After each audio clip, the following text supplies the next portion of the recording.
Dangerous ઝોનમાં Nifty. ઘણું સ્વાગત છે આજની નવી ચેનલમાં. શું આ નિફ્ટી જે પોઈન્ટ ઉપરથી કન્સોલિડેશન કરે છે ત્યાંથી શું એક બાઉન્ડ બેક આવશે અથવા તો ફર્ધર માર્કેટ ડાઉન સાઇડની અંદર રેલી કરશે?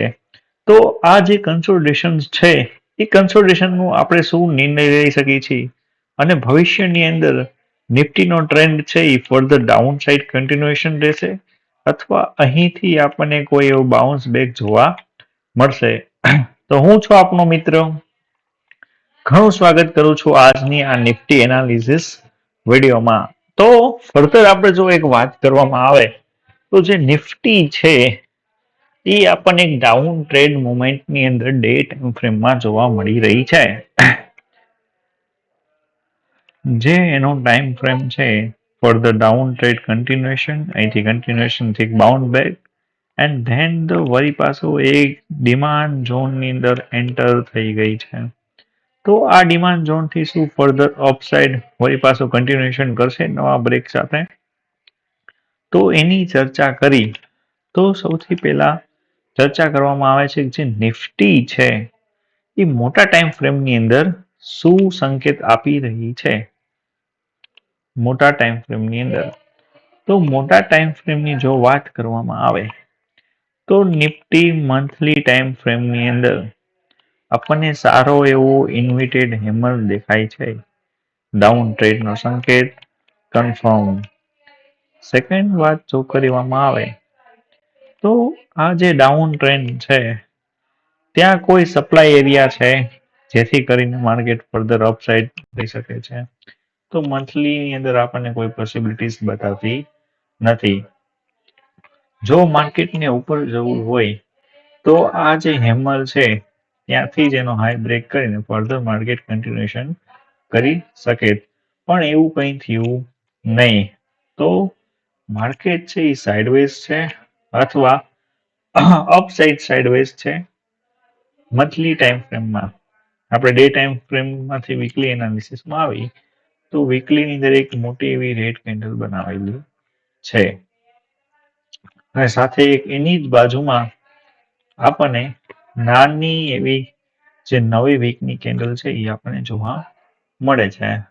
જો માર્કેટને જો ખરેખર ઉપર જવું હોય અને ખરેખર આગળ જ જવું હોય ઉપર ને ઉપર તો આપણને પેલો સંકેત શું મળે કે અહીંયા બાઇંગ ઝોન છે. આ બાઇંગ ઝોન પાસેથી આ જે વીકલી હેમર છે ત્યાંથી બાઉન્સ બેક કરી અને માર્કેટ અપસાઇડ રેલી કરે. જો એવું પણ ન થયું હોત પણ જે આ ટ્રેન્ડ કન્ટિન્યુએશનનો જે હેમર છે એનું બ્રેકઆઉટ આપી અને ફર્ધર અપસાઇડ મુવમેન્ટ આપે પણ એવું કશું થયું નહીં. મતલબ કે માર્કેટનો જે ઓવરઓલ ટ્રેન્ડ છે એ બેરિશ ટ્રેન્ડ છે એવું અત્યારે કન્ફર્મ વી આર ધ શ્યોર્સ. તો જો કન્ફર્મ આપણે બેરિશ સાઈડ હોઈએ તો માર્કેટનું નેક્સ્ટ સપોર્ટ શું હોઈ શકે છે? જો માર્કેટ ડાઉન સાઈડ રેલી કરશે તો કન્ફર્મ આ સપોર્ટનું બ્રેક આઉટ આવશે જ. સોરી, બ્રેકડાઉન આવશે જ. તો એના પછીના જે સપોર્ટ છે માર્કેટની અંદર એની વાત કરી તો એ જો બ્રેક થશે તો ફર્ધર આપણને નેક્સ્ટ એક બે વીકની અંદર 22,747 નું આ લેવલ મળશે અને એનાથી કોઈ ખરાબ ન્યૂઝ માર્કેટમાં આવે તો 2025 જાન્યુઆરીના બીજા ત્રીજા વીકમાં માર્કેટ આપણને જો 21,886 ના દર્શન કરાવી શકે છે. તો હવે જો વીકલી ટાઈમ ફ્રેમની વાત કરી તો મેજર સપોર્ટ આપણને 22,774 લેવલે બતાવી રહ્યો છે જે એક રેઝિસ્ટન્સ છે. તો રેઝિસ્ટન્સ બીકમ અ સપોર્ટ. તો આ થિયરી પ્રમાણે માર્કેટ હવે ડાઉન ટ્રેડ કન્ટિન્યુએશનની અંદર આપણે જોવા મળશે. પણ આ ડાઉન ટ્રેડ કન્ટિન્યુએશન આપણે ટ્રેડ ક્યારે એક્ઝિક્યુટ કરશું એના માટે આપણે ડે ટાઈમ ફ્રેમમાં આવી જશું. ડે ટાઈમ ફ્રેમની અંદર સૌથી પહેલા આપણે માટે એક સારી એવી ઓપોર્ચ્યુનિટીઝ છે કે આ જે ડોજી છે આ ડોજી એનું જો બ્રેકડાઉન આવે 1 hours ની અંદર તો આ ડોજીની સાથે આપણે એન્ટર કરી જશું ટ્રેડમાં અને આ આપણો એક સ્ટોપ લોસ રહેશે જે પોઝિશનલ ટ્રેડિંગ માટે છે. જો પોઝિશનલ ટ્રેડિંગ માટે આ એક ફર્ધર સેલ્સ હેડનો છે ટ્રેડ, તો એને એક્ઝિક્યુશન કઈ રીતે કરશું? Execution is a more important thing that we believe it. તો એક્ઝિક્યુશન કરવું, લેવલના બ્રેક સાથે ટ્રેડ કરવું ઘણા કિસ્સામાં, સાઇડવેઝ કિસ્સામાં આપણને ભારી પડે છે. તો 4 વર્ષના ટાઈમ ફ્રેમમાં આવી જશું અને આપણે એક કાલનો દિવસ મતલબ કે ગુરુવારના રોજ આપણે રાહ જોશું કે માર્કેટનું જે ઓવરઓલ ટ્રેન્ડ છે એ જો ડાઉન સાઈડમાં હોય તો એ કન્ફર્મ ટ્રેડ છે કે નહીં. જો કન્ફર્મ ટ્રેડ હોય તો આપણે કઈ રીતે રિએક્ટ કરશું? એના માટે 4 વર્ષ ટાઈમ ફ્રેમની અંદર આવી ગયા. 4 અવર ટાઈમ ફ્રેમમાં અગેન આપણને એક હેમર બતાવી છે. આ હેમરનું બ્રેકડાઉન છે. તો આપણે વિચાર કરીએ કે આ કન્ટિન્યુએશન હોય તો આપણા માટે જે પહેલા આપણે માર્ક કર્યો હતો આ લેવલ છે એ ફિબોનાચી રિટ્રેસમેન્ટ લેવલ્સ છે. મે બી માર્કેટ કાલ અપસાઇડ મળે અને આ જે ગેપ છે એ ગેપ ફિલિંગ જોવા મળે તો જેટલી એક્ઝિક્યુશન ક્વોન્ટિટીઝ હશે અહીંયા પેન્ડિંગ એ એક્ઝિક્યુશન થઈ જશે અને મોસ્ટ ઓફ જો એક્ઝિક્યુશન થશે તો લિક્વિડિટી માર્કેટને અહીંથી મળશે.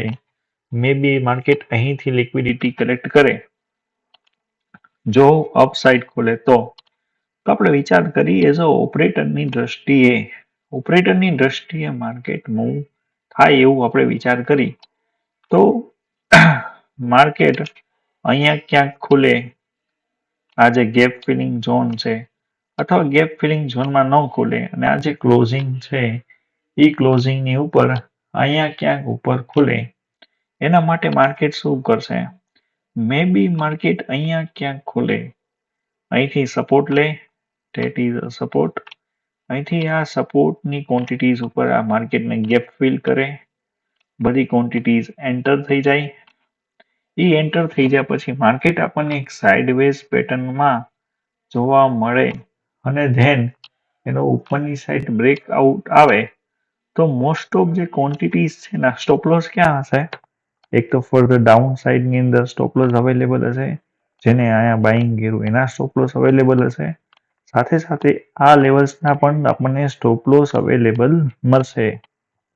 સેકન્ડ સાઈડ કે જે લોકોએ અહીંથી સેલિંગ પ્લાન કર્યું છે એમના સ્ટોપલોસ ઉપરની સાઈડ અવેલેબલ હશે તો એ અવેલેબલ સ્ટોપલોસને માર્કેટ કલેક્ટ કરશે એન્ડ ધેન તો આપણું જે ફિબોનાચી રિટ્રેસમેન્ટ લેવલ છે ત્યાંથી આપણને એક ડાઉન સાઈડની રેલી જોવા મળે, જેથી કરીને આપણને જેટલા અવેલેબલ સ્ટોપ લોસ છે આ લેવલ્સ પર ના મળી જાય, આ લેવલ્સ પર ના મળી જાય અને આ લેવલ્સ પર ના મળી જાય તો ફર્ધર આપણને એક ડાઉન સાઈડ કન્ટિન્યુએશન મુવમેન્ટ આપણને શાર્પ જોવા મળશે. એનો જે પહેલો સપોર્ટ હશે એ આપણને આ લેવલ્સ જોવા મળશે. જોઈએ આપણને શું રિઝલ્ટ મળી રહ્યું છે. જો ડાઉન સાઈડ માર્કેટ ઓપન થાય તો એનો સિનારીઓ શું હશે? તો જો માર્કેટ ડાઉન સાઈડ અહીંયા ક્યાંક ઓપન થાય તો અહીંથી આપણને એક નાનો એવો બાઉન્સ બેક જોવા મળશે. તો આ બાઉન્સ બેક ઉપર આપણે ટ્રેડ કરશું. આ છે આજનો આપણો trading plan. So thank you very much. Have a great day.